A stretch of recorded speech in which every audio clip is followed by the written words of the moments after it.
Hello दोस्तों, मैं आया हूँ रेशियो प्रोपोर्शन का चैप्टर लेकर। ये है रेशियो प्रोपोर्शन का पार्ट 2। अगर पार्ट 1 आप लोगों ने नहीं देखा है तो डिस्क्रिप्शन में लिंक दे दिया जाएगा, आप लोग देख लीजिएगा। ठीक है, चलते हैं पहले क्वेश्चन की ओर। पहला क्वेश्चन हमारा क्या कहता है, देखिए। पेंसिल, कलम तथा अभ्यास पुस्तिका का अनुपात किसी दुकान में 10:2:3 है। यदि उस दुकान में 120 पेंसिल है, क्या है, 120 पेंसिल है, तो अभ्यास पुस्तिका की संख्या क्या होगी? यही हमारा क्वेश्चन है। ठीक है, आप लोगों को क्वेश्चन स्क्रीन पर दिख रहा होगा। देखिए हमारा क्वेश्चन क्या कह रहा है, पेंसिल, कलम और अभ्यास पुस्तिका। ये पेंसिल है, ये कलम है और ये अभ्यास पुस्तिका है। ठीक है, अभ्यास पुस्तिका है, हम लोग शॉर्ट में लिखते हैं। ठीक है, अब देखिए इसका रेशियो हमारा क्या दिया हुआ है, 10:2:3। यही हमारा रेशियो दिया हुआ है। ठीक है, यही हमारा रेशियो दिया है। यदि उस दुकान में 120 पेंसिल है, 120 क्या है, पेंसिल है, पेंसिल का रेशियो क्या दिया हुआ है, 10, यानी 10 का मान हमारा क्या दे दिया है, 120, यही दिया हुआ है। तो एक का मान निकाल सकते हैं कि नहीं, तो निकाल देते हैं एक का मान। एक का मान निकालने के लिए 120/10, यानी एक का मान हमारा क्या निकल गया, एक का मान निकल जाता है 12। एक का मान क्या निकल जाता है, 12। अब क्या बोला है, अभ्यास पुस्तिकाओं की संख्या क्या है, तो अभ्यास पुस्तिका की रेशियो क्या है, 3 रेशियो है। ठीक है, हमारा एक का मान क्या निकला था, 12। अब अभ्यास पुस्तिका की रेशियो क्या है, 3 है, तो 3 से हम लोग मल्टीप्लाई कर देते हैं, ये हमारा आंसर दे देगा, 12×3=36। ये हमारा पहला आंसर निकल जाता है। ठीक है, दूसरे क्वेश्चन की ओर। हमारा दूसरा क्वेश्चन क्या कहता है, देखिए। पी, क्यू तथा आर के बीच 2:5:9 के अनुपात में एक धनराशि का बंटवारा होना है। यदि पी तथा क्यू के हिस्से का अंतर ठीक है, कितना है, 1500 है, तो आर का हिस्सा क्या होगा, आर का हिस्सा क्या होगा? देखिए हमारा क्या दिया हुआ है, पी, क्यू और आर दिया हुआ है, पी, क्यू और आर दिया हुआ है। इसका रेशियो देख लेते हैं, 2:5:9, यही हमारा रेशियो में दिया हुआ है। अब क्या बोलता है, यदि पी तथा क्यू के हिस्से का अंतर, पी और क्यू के हिस्से का अंतर बोला है, तो इसका अंतर कर देते हैं, रेशियो का अंतर कर देते हैं। ठीक है, तो इसका अंतर अगर कर देते हैं तो हमारा 3 निकलता है, 3 निकलता है। ठीक है, अब देखिए इसका अंतर 1500 बोला है, तो 1500, इसका मान क्या दे दिया है, 1500 दे दिया है। 3 का मान क्या दे दिया है, 1500 दे दिया है। तो आर का हिस्सा क्या होगा, तो आर का हिस्सा निकालने से पहले हम लोग एक का मान निकाल लेते हैं। तो एक का मान निकालने के लिए 1500/3, तो इसको काट देते हैं, 3×5=15, यानी एक का मान हमारा क्या निकल जाता है, 500। एक का मान 500। अब आर का हिस्सा निकालने बोला है, तो आर का हिस्सा हमारा क्या है, 9 है, तो 9 से इसको मल्टीप्लाई कर देते हैं, 500 × 9, ये हमारा 5×9 45, यानी 4500 रुपया हमारा निकल जाता है, इसका हिस्सा, आर का हिस्सा। ठीक है, चलते हैं दोस्तों अगले क्वेश्चन की ओर। देखिए हमारा अगला क्वेश्चन क्या कहता है, एक व्यक्ति अपनी मासिक बचत मतलब महीने का बचत 846 रुपया को अपने दो पुत्रों और एक पुत्री में 1/4 अनुपात 1/5 अनुपात 1/3 के अनुपात में विभक्त करता है, तो पुत्री का आय क्या होगा? ठीक है, देखिए पुत्री का भाग क्या होगा, देखते हैं। एक व्यक्ति अपनी मासिक आय को, उसका मासिक आय 846 रुपये बचत कर रहा है। इसमें दो पुत्र, पहला पुत्र, दूसरा पुत्र और एक पुत्री है, इसमें विभक्त करता है। कैसे विभक्त कर रहा है, 1/4 रेशियो 1/5 रेशियो 1/3 में विभक्त करता है। ठीक है, 1/3 में विभक्त करता है, तो पुत्री का भाग क्या होगा, देखिए इसको तो ये बटा में रेशियो है ना, तो ओनली फॉर रेशियो में बनाने के लिए, सिंपल रेशियो में बनाने के लिए इसको सॉल्यूशन कैसे करते हैं, देखिए इसको सबसे पहले हम लोग भिन्न का जोड़ घटाव जैसे हम लोग करते हैं उसी तरह इसको सॉल्यूशन करते हैं। ठीक है, देखिए भिन्न का जोड़ घटाव करते हैं, तो इसका अगर एलसीएम लेते हैं तो इसका एलसीएम 60 हो जाएगा। अब इसको इससे डिवाइड करते हैं तो 15×4=60 रेशियो 12×5=60 रेशियो 3×2=6 20, यानी हमारा सिंपल रेशियो क्या निकल जाता है, सिंपल रेशियो निकल जाता है 15:12:20। ये 2 पुत्रों का हो गया और ये 1 पुत्री का रेशियो हमारा निकल जाता है। ठीक है, अब देखिए क्या बोल रहा है, अपनी मासिक बचत 846 रुपया है। मतलब ये टोटल का मान क्या है, 846 रुपया है। ये टोटल हमारा अगर जोड़ देते हैं तो कितना निकल जाता है, 47। यानी 47 का मान दे दिया है 846 रुपया, तो 1 का मान निकल जाएगा। 1 का मान निकालने के लिए इसको डिवाइड कर देते हैं। ठीक है, 846 बटा 47, इसको काट देंगे ना तो हमारा 18 1 का मान आ जाता है। ये 18 1 का मान आ गया। अब क्या बोला है, पुत्री का भाग क्या होगा, तो पुत्री का भाग क्या है, पुत्री का भाग 20 है। तो 18 इंटू 20, इससे इंटू कर देते हैं, इससे इंटू कर देते हैं, तो 18 दूनी 36 यानी 360। ये 360 रुपया पुत्री का हिस्सा निकल जाता है। क्वेश्चन की ओर देखिए, हमारा नेक्स्ट क्वेश्चन क्या कहता है, रामनाथ के पास कुछ गायें एवं मुर्गे हैं। ठीक है, रामनाथ के पास कुछ गायें हैं और कुछ मुर्गे हैं। यदि कुल सिरों की संख्या 55 है, मतलब दोनों को मिलाकर सिरों की संख्या क्या है, 55 है, और पैरों की संख्या 160 है, पैरों की संख्या 160 है, तो उसके पास कितनी गायें हैं, कितनी गायें हैं। देखिए क्या दिया हुआ है, गाय दिया हुआ है और मुर्गा दिया हुआ है। हम जानते हैं कि गाय का पैरों की संख्या कितना होता है, 4 होता है, और मुर्गा का पैरों की संख्या क्या होता है, 2 होता है। ठीक है, अब देखिए इसमें जो भी निकालने बोले उसका उल्टा को काम करते हैं। ठीक है, उसके उल्टा को कैलकुलेशन करते हैं। अब देखिए गाय के बारे में पूछा है कि क्या पूछा है कि उसमें कितनी गायें हैं, तो हम लोग मुर्गा से कैलकुलेट करेंगे। ठीक है, देखिए ये 55 हमारा सिरों की संख्या दिया हुआ है, सिरों की संख्या 55 है, सिरों की संख्या 55 है। अगर टोटल मुर्गा होता तो मुर्गा के पैरों की संख्या क्या हो जाता है, 110 हो जाता।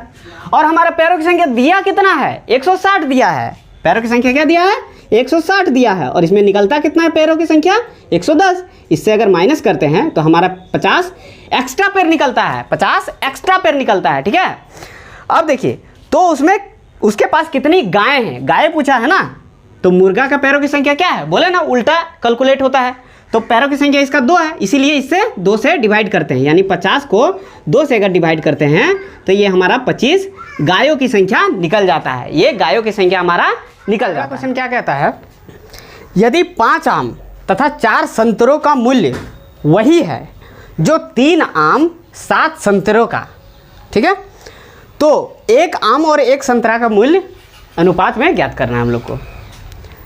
इस क्वेश्चन को हम लोग बहुत ही आसान तरीक़ा से बनाएंगे। 5 आम तथा 4 संतरे, आम और संतरा का बात किया है। आम को हम लोग x मान लेते हैं, संतरा को y मान लेते हैं। अब देखिए 5 आम तथा 4 संतरे, 5 आम को कैसे लिख सकते हैं, 5x प्लस कितना दिया है, 4 संतरे 4y, इस तरह लिख सकते हैं। अब किसके बराबर है, किसके बराबर है, ये दोनों 3 आम तथा 7 संतरे के बराबर है, ये दोनों आपस में बराबर है। अब इसको सॉल्यूशन करते हैं तो एक्स वाई का मान निकल जाएगा। अब देखिए ये 3x 5x, इन दोनों को माइनस करते हैं, ये इधर आएगा तो माइनस हो जाएगा, यानी 5x माइनस 3x बराबर ये 7y माइनस 4y। अब देखिए ये दोनों माइनस करते हैं तो 5 से 3 जाएगा 2x बराबर 7 से 4 जाएगा 3y, यानी x का मान क्या निकला, x का मान 3 निकला, और y का मान क्या निकला, 2 निकला, y का मान 2 निकला। यानी x मतलब क्या था, आम था, और y मतलब संतरा था। आम और संतरा का अनुपात क्या निकल जाता है, 3:2। यही हमारा आंसर हो जाता है। आइए अगले क्वेश्चन में। क्वेश्चन हमारा कहता है, एक थैले में 20 रुपया, 10 रुपया तथा 5 रुपये के नोट 3:4:5 के अनुपात में है। यदि थैले में कुल धन जो है 1000 रुपया है, तो 5 रुपये के नोटों की संख्या कितनी है। देखिए हमारा कैसे दिया हुआ है, इसको कैसे लिखते हैं। एक थैले में 20 रुपया है,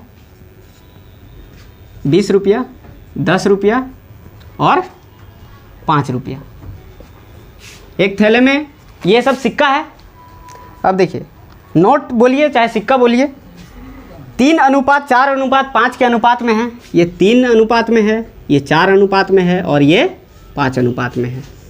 इसको हम लोग सबसे पहले मल्टीप्लाई करते हैं, इसको सबसे पहले मल्टीप्लाई करते हैं। तो 20 3 60, 10 चौके 40, 5 25, यानी ये रेशियो हमारा टोटल का रेशियो दे देता है, टोटल का रेशियो दे देता है। कुल धन 1000 रुपया है, तो कुल धन हम लोग जोड़ लेते हैं, जोड़ते हैं तो कितना निकलता है 125, यानी यही 125 का मान 1000 रुपया दिया हुआ है, 1000 रुपया दिया हुआ है। तो हमारा देखते हैं क्या पूछा है। तो 5 रुपये का नोटों की संख्या कितनी है, 5 रुपये के नोटों की संख्या कितनी है। देखिए रेशियो में क्या है 5, रेशियो में 5 है, यानी देखिए अगर 1000 रुपया 125 का मान है तो 5 का मान क्या होगा, यही पूछा है। तो 5 इंटू करते हैं बटा में 125, ठीक है। अब इसको काटते हैं, 25 5 125, 25 चौके 100, यानी 40। 5 रुपये का सिक्कों 5 रुपये के नोटों की संख्या कितनी है 40 है। नेक्स्ट क्वेश्चन क्या कहता है देखिए, ए तथा बी का वार्षिक आय का अनुपात 3:2 है तथा खर्च का अनुपात 5:3 है। यदि वर्ष के अंत में, किसके अंत में, वर्ष के अंत में प्रत्येक का बचत 1000 रुपया है तो ए का वार्षिक आय क्या होगा। देखिए वार्षिक आय दिया हुआ है, ए का वार्षिक आय और बी का वार्षिक आय। इनकम, सबसे पहले इनकम दिया हुआ है, तो इनकम का रेशियो क्या है 3:2 है, 3:2 है। अब देखिए खर्च का अनुपात, खर्च यानी एक्सपेंडिचर, इसका अनुपात क्या दिया हुआ है 5:3, 5:3। और सेविंग, दोनों सेविंग क्या कर रहा है 1000 रुपया ये भी करता है, 1000 रुपया ये भी करता है। अब देखिए इस क्वेश्चन को हम लोग सबसे आसान तरीका से कैसे बनाते हैं। ए का वार्षिक आय निकालने बोल रहा है, ए का वार्षिक आय निकालने बोल रहा है, तो सबसे पहले हम लोग इससे इसको मल्टीप्लाई करते हैं और इसको इससे मल्टीप्लाई करते हैं। तो क्या निकलता है देखिए 5 दूनी 10, 3 3 9, इसको माइनस करेंगे तो 1 आता है। अब इसी तरह इसको इससे, इसको इससे, 5 से कम 5 यानी 5000, 3 एकम 3 यानी 3000, इसको माइनस करते हैं तो 2000। देखिए एक का मान हमारा क्या दे दिया 2000, एक का मान क्या दिया है 2000, ठीक। अब देखिए क्या पूछा है, ए का वार्षिक आय क्या होगा। तो ए का वार्षिक आय में इनकम में क्या दिया हुआ है 3, यानी 3 से इसको मल्टीप्लाई कर देंगे तो 2 3 6, यानी 6000 रुपया इसका वार्षिक आय था ए का। अगला क्वेश्चन में क्या कह रहा है, एक दूध बेचने वाला 7.75 रुपये प्रति लीटर की दर से दूध खरीदता है, वह उसमें किस अनुपात में पानी मिलाए कि दूध प्रति लीटर खरीद दर पर ही बेचने पर 35% का लाभ हो। इसमें बोल रहा है एक दूध बेचने वाला है, अगर मान लीजिए किसी भी कितना भी में खरीदता है, ठीक है, कितना में भी खरीदता है तो उसमें पानी मिला देता है, उसको इतना पानी मिलाता है कि जितना में वो खरीदता है उतना में ही बेचता है, लेकिन उसको फ़ायदा 35% का होता है। इस तरह का क्वेश्चन जो है बहुत ही आसानी तरीक़ा से हम लोग बनाएंगे। सबसे पहले देखते हैं कि यहाँ बोल रहा है प्रति लीटर खरीद दर पर ही बेचना चाहिए। जो खरीद दर पर यानी सीपी है उसी को हम लोग 100% मान लेते हैं, खरीद दर पर जो है 100% मान लेते हैं और उसका लाभ क्या है, क्या चाहिए 35% चाहिए। जितना में वो खरीदा उतना में ही बेच रहा है, जितना में खरीदा उतना में ही बेच रहा है, बस पानी उसको मिलाया, पानी में तो कोई खर्च नहीं लगता नहीं ना है, पानी अगर हम लोग खरीदते नहीं ना है कि उसमें हम लोग को पैसा लगे, तो जितना में हम खरीदे उतना में ही बेचे, लेकिन पानी मिलाने से हम लोग को 35% का फ़ायदा हुआ। तो हम लोग सीपी क्या मान लिए 100%, सीपी क्या मान लिए 100%, और हमारा फ़ायदा क्या हुआ 35%, फ़ायदा क्या हुआ 35%।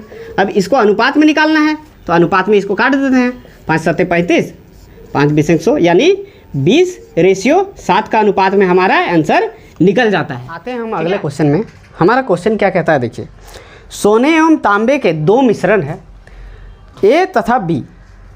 ए में सोने और तांबे का अनुपात 7:2 है, जबकि बी में 7:11 है।